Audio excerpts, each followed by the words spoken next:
St. Peter's, Goldhanger, an ancient church in the centre of a medieval village. The views of the church from the square and the west are certainly the best known. The tower and the wall memorial were once described in the East Anglian Daily Times as singularly striking, and more so by the impressive and noble stone Calvary facing the village. There is a time-honoured connection between the bell tower and the Chequers Inn next door, not least because the main bar has a splendid view across the immaculate lawns towards the War Memorial and the tower.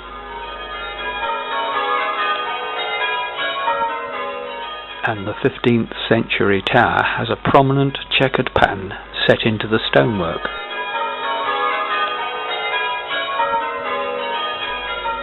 Many theories have been put forward for this connection.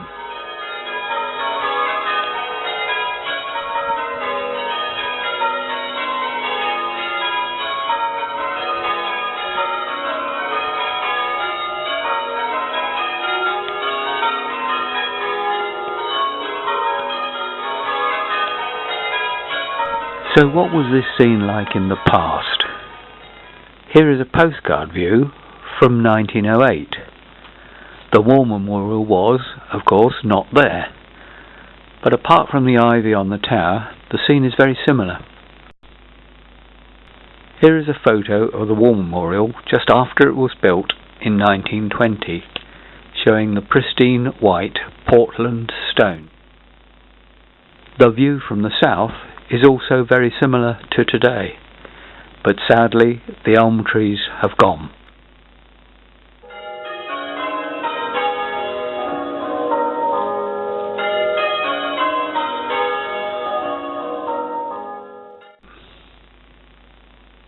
This early 1900s postcard shows that the view from the east hasn't changed much either, but it does show a boiler chimney near to the south door.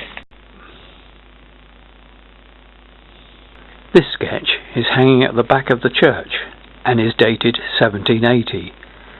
It shows a completely different roof structure to the south aisle, but the provenance of the sketch is not known.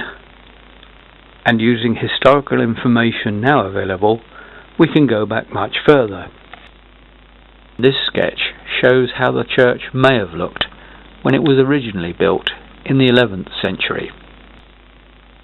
We know that the tower was built in the 1500s, and the roof of the nave has been raised 3 times, the last time being in the 13th century. And as an Essex Saxon era church, it probably had a thatched roof, small rounded windows, and a sunken floor, as it still has today, although the ground level outside could also have risen. A view from the east today reveals that many types of building material were used in the past, including reused flat Roman bricks at the corners, as this part of the church has been dated to the 12th century. Before the community room was built in 2002, this was the view from the north. It is said in many churches these north doors were only ever used to let out evil spirits during funerals. The 4 stone effigies on the windows may reflect this dark north side of the church. They are said to be from the 16th century and represent the winged beasts of the Revelation. The north door and a small rounded Saxon window built with Roman style bricks are now inside the community room. Occasionally in the summer, when the sun is setting in the west, a distinct circle can be seen in the stonework on the north side of the tower, and seems to be evidence that there was once a clock in the tower. The only other evidence found for this is that one of the orifices in the tower is bricked up with red bricks, as can be seen in this photograph taken inside the bell chamber. The best explanation for this is that it was bricked up when the school was opened nearby in the mid-1800s, and it was an attempt to reduce the sound of the clock striking during school lessons. This door into the bell chamber is said to have survived since the tower was built in the 1500s. There are 8 bells in the tower in good working order, with the ropes on the ground floor.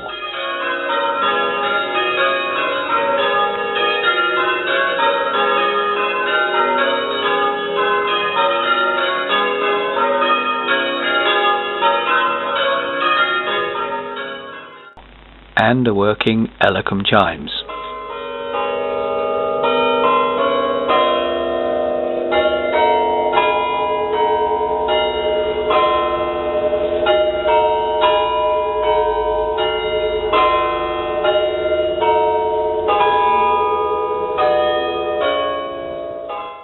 Let's now enter the church via the south porch.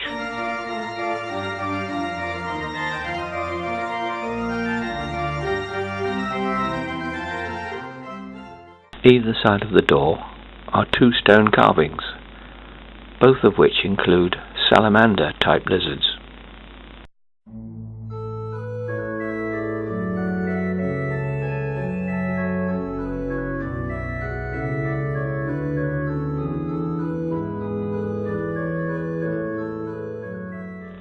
We have several early postcard photos taken inside the church that show what it was like 100 years ago. The earliest shows the organ at the front of the church on the left and the pulpit on the right. It is just possible to see a rood screen separating the chancel from the nave.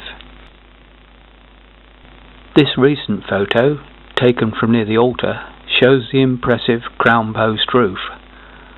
The beams have been dated to the 14th century. They are supported with 4 stone corbels, said to be the kings and queens of the time. A 5th corbel is hidden away in the chancel and seems to be part of a former arch support. It is said to be Tobias and the Angel and includes a small dragon-like reptile. It has been dated to the 14th century. Remarkably, the ancient font appears to have been carved from a single block of stone, as there are no visible signs of joins.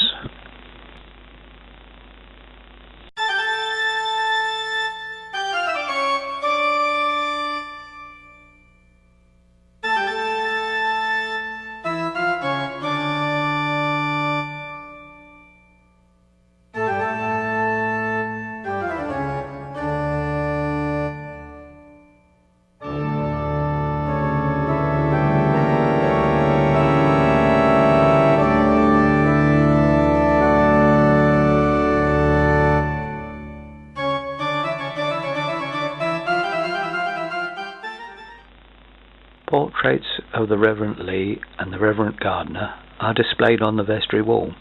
They are well known for their many years of service at St. Peter's and for their contribution to church and village life in Victorian times.